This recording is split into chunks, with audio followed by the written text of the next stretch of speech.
sa General Santos City na naka-classmate ko og kining Seventh Adventist unya nag-discuss me.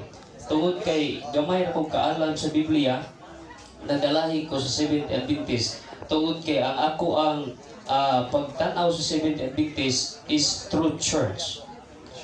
Tungod kay nagwali sa Sabado og sa kining baboy. O man ay una nga ginawali gyud kung matuan mo sa SDA, iwalay magina, sister, ang tinuod yun Sabado dili Domingo. Unya kung magkaon kag baboy, actually sa tinuod lang dili mo niya mukhaong baboy kay mamaak mana. Now, ang karne dili actually my diet is ingani ra gihapon.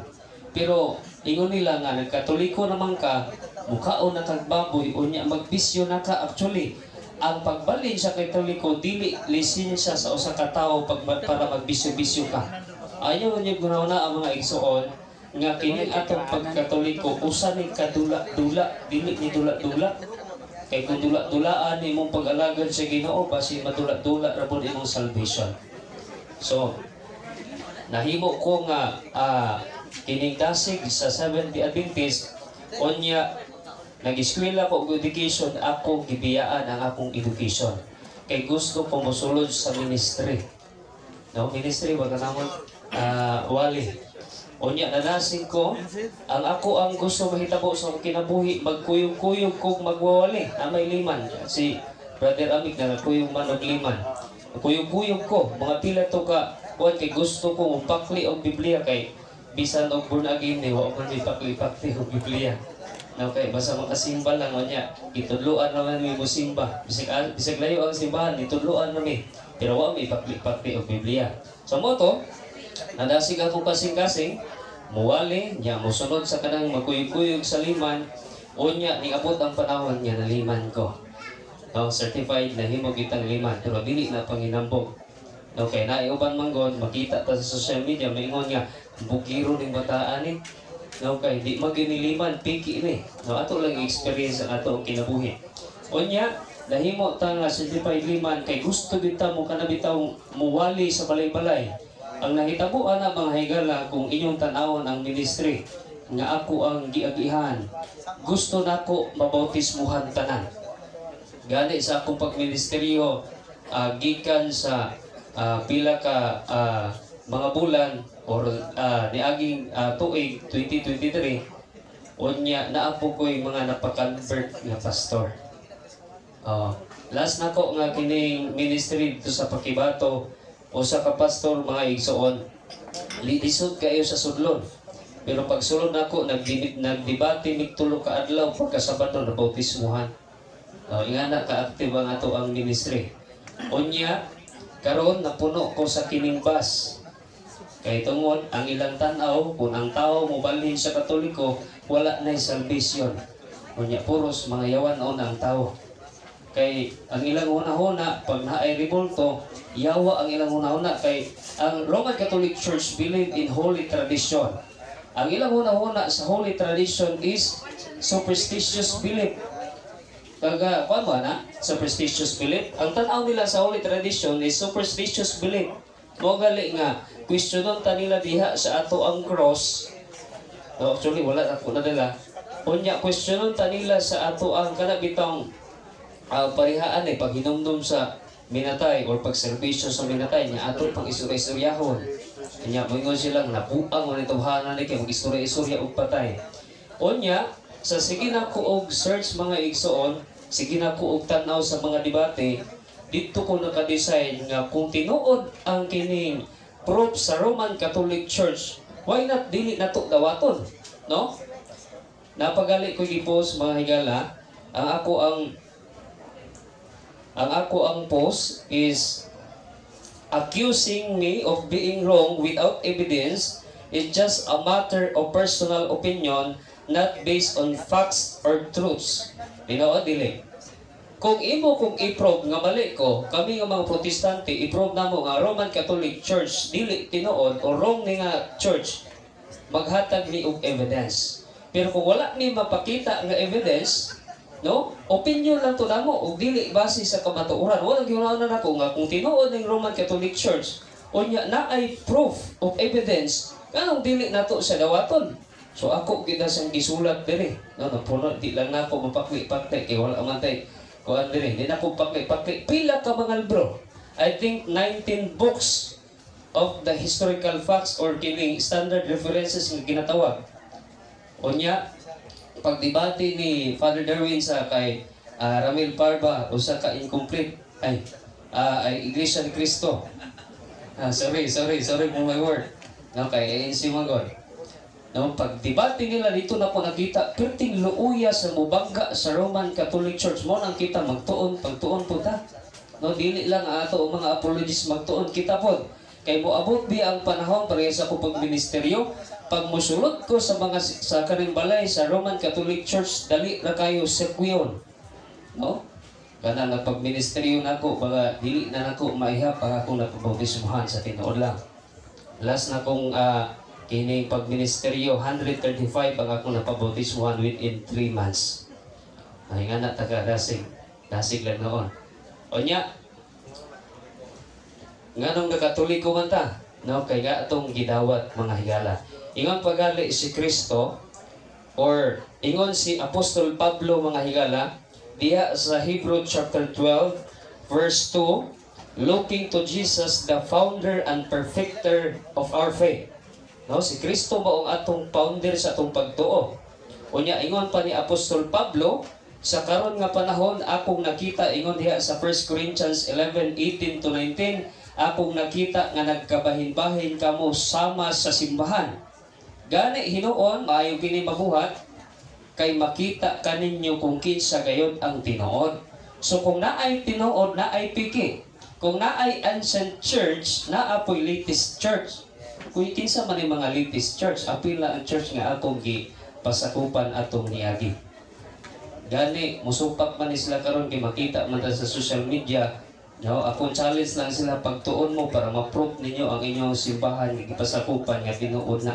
Kay ako kining i-prove karon ang simbahan nga akong ipasakupan nga tinuod kini. No? Kay nganong magpasakupan ko ani kung ang akong tan-aw dihado ko. No? Nganong dawaton man nato ang butang kung kita nato nga dili sa maayo. No? Unya ang ako ang pamilya karon itong giagi ingon ako ang igsuon nga Manoy, di ba nagwali-wali mga samo ato miagi nga bawal mo kini mo simba o kini magampo sa kanabitang rosary? Ganong nagkining nagkwintas-kwintas naman ka karon gingnan ako nga ato pamatong miagi. Ayo na to ko na. No lahi na di karon. Kay kanabitaw magkadugay ang panahon na kay ma-realize kon. No na ma-improve ang imong hunahuna unya ang imong pagtuo kanabitaw mulahi. Kaysa una nga dili pa ko, wala pa ko nakakuyog ani ang akong tan-ang sa Roman Catholic Church, puros mga palahupo. Pero wala lang po ko ng iyon kay basi masumbagan to, wala kaya na nung tanaw. Wala lang ko nakikining kuan ana. Unya ang akong tanaw kay naamo po mga kanabitaw mga silingan nga moadto lang sa bulangan ug human sa simba kay magkuha og kining lawas ni Kristo.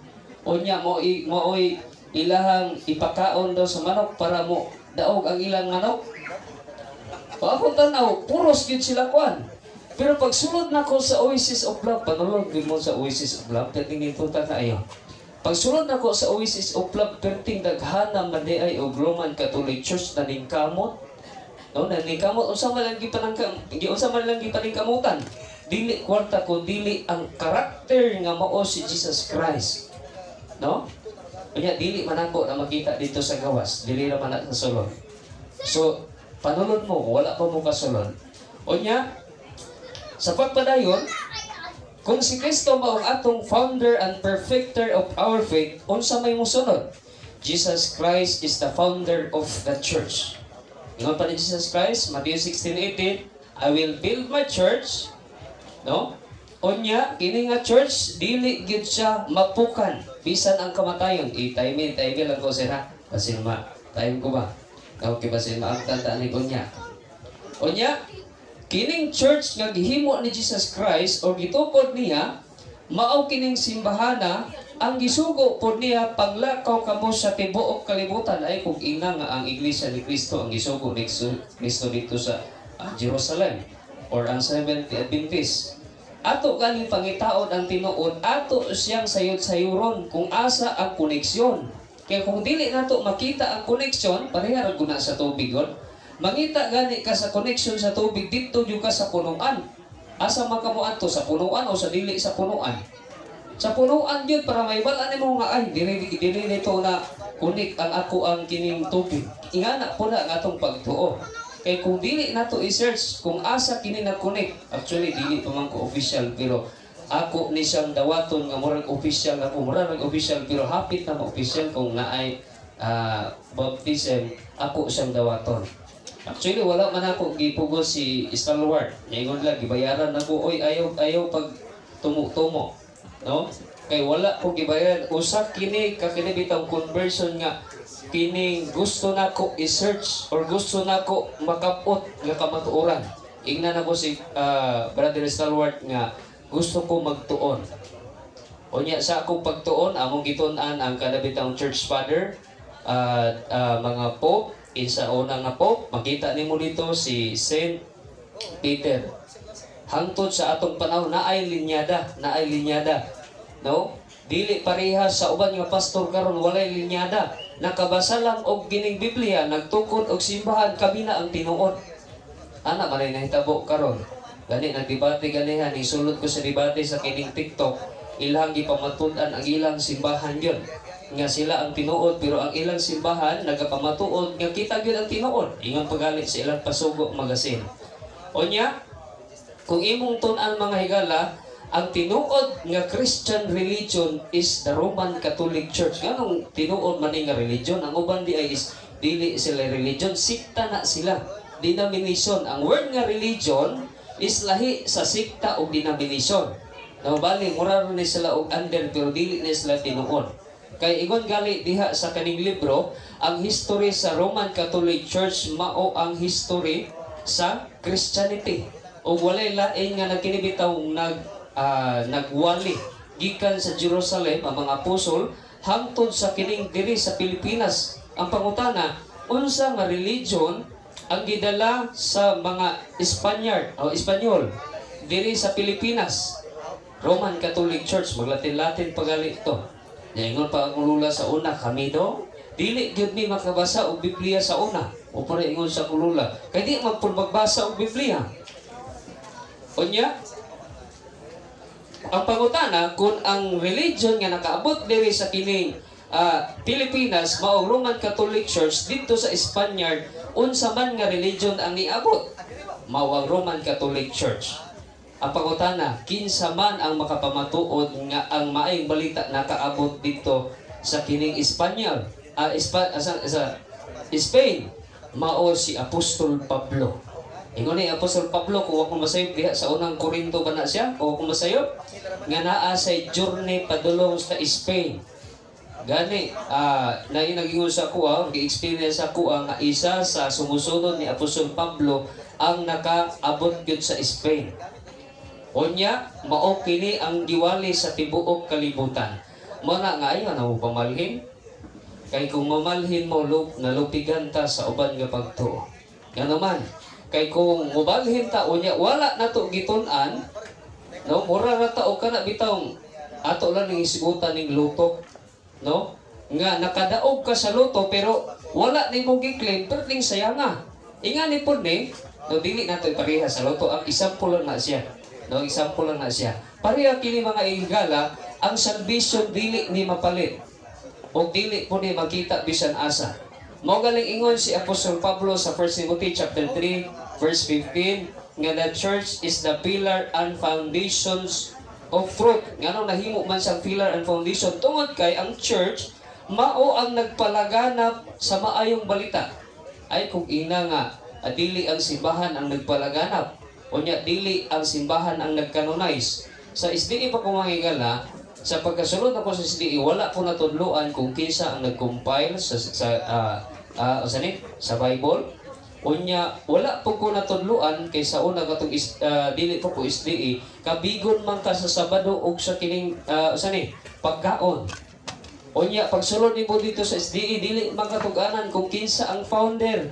Kay mo yun sila nga si Kristo ang founder, pero kung imong tanawon sa church history of Seventh Adventist, si Ellen White, James White o si Andrews, mao man ni ang tulo ka kining founder.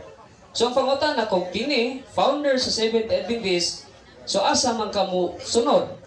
No, ang founder mao si Kristo o ang founder mao ang tao? Dili yung ka sa Ginoo. No? Dili yung ka sa Ginoo. Unya wala ka na masayop mga higala tungod kay gipamatud-an na sa daghan kayo og pamatuod ang Roman Catholic Church. Ang imuha na lang imuha ra gid siyang dawaton.